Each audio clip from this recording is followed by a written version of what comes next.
Hello, this is Patrick Hancock here for AbleGamers.com with an accessibility review of the PC game Sanctum. Yes! Yes it is. I'm Patrick Hancock for AbleGamers.com, and yes, this is Sanctum. And if you'll notice, this game has a text-to-speech function.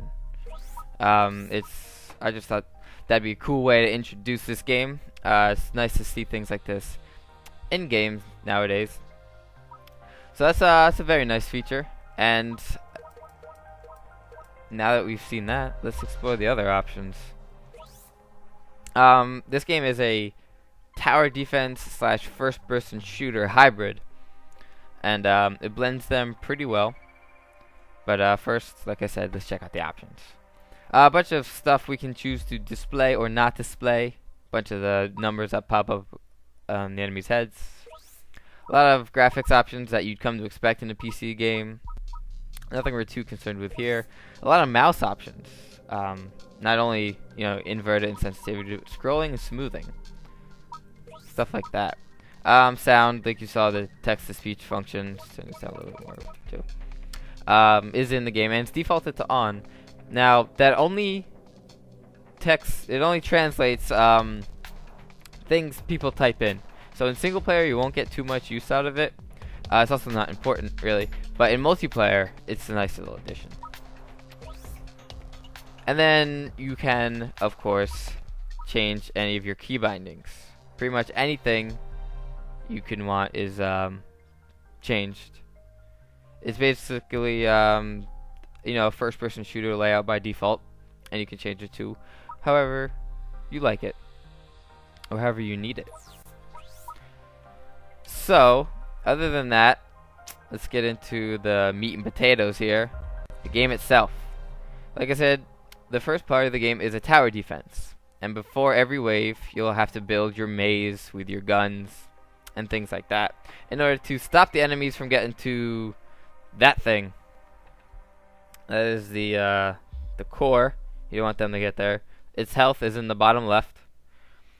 And first off, I'll say that both colorblind and hearing impaired gamers should have absolutely no problems playing this game.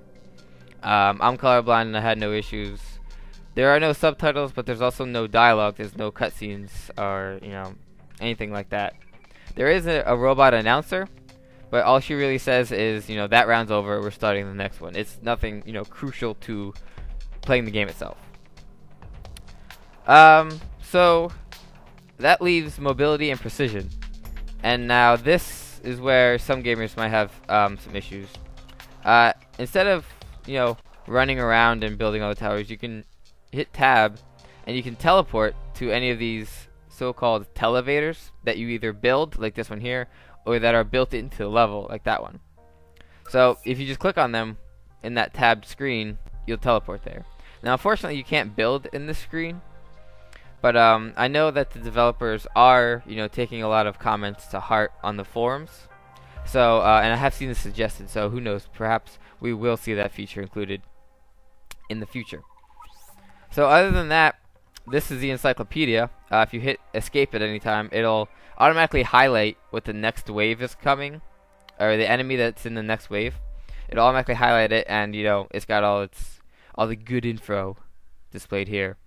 And I stopped at this particular wave, one, because that's where the checkpoint is, and but especially because it's a bobblehead.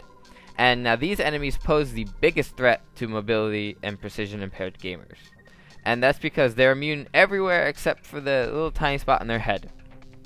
So I'll go ahead and start this next wave by hitting enter. Defense sequence activated.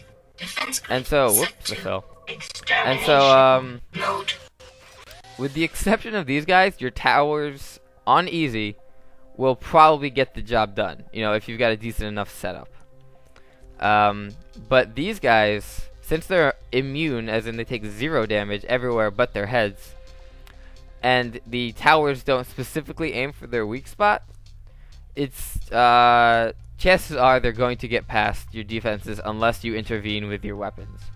Now you have this assault rifle, which I can stand here and just kind of shoot their heads as they come by.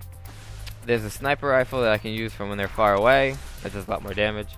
And then there's a freeze gun, which is very useful, but in the beginning waves, like this is only wave 3, it doesn't freeze for very long. So I can freeze this guy and then stand here and shoot him, but he's already gone.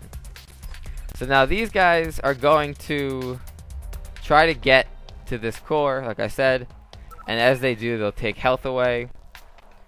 And unfortunately, these guys come more than once, so you can't just let them all by and say, oh, I'll forget them. The good thing is they only come in the 3rd level out of 3 levels, so the last level. But as of now, with no auto aim or no intelligent towers, they're all getting through with pretty much full health. And after this wave, you know, I'll only have 6% life left in the core. Defense grid. So Sanctum. I'm in pretty bad shape. And those guys do come, like I said, again. So even if I do perfect, once they come again, unless I can physically kill them with my weapons, I'm gonna be in trouble.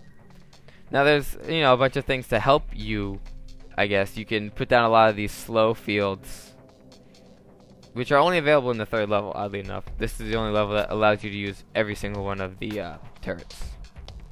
So I can put a bunch of these, but that costs a lot of resources, and then I'm skimming out on regular turrets. So, with the exception of those guys,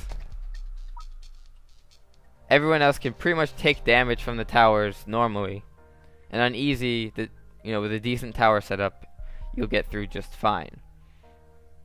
These guys might pose a problem. They're immune in the front, but their weak spot is their back. But like once they turn a corner, the towers will start hitting them again. So they're not the biggest issue.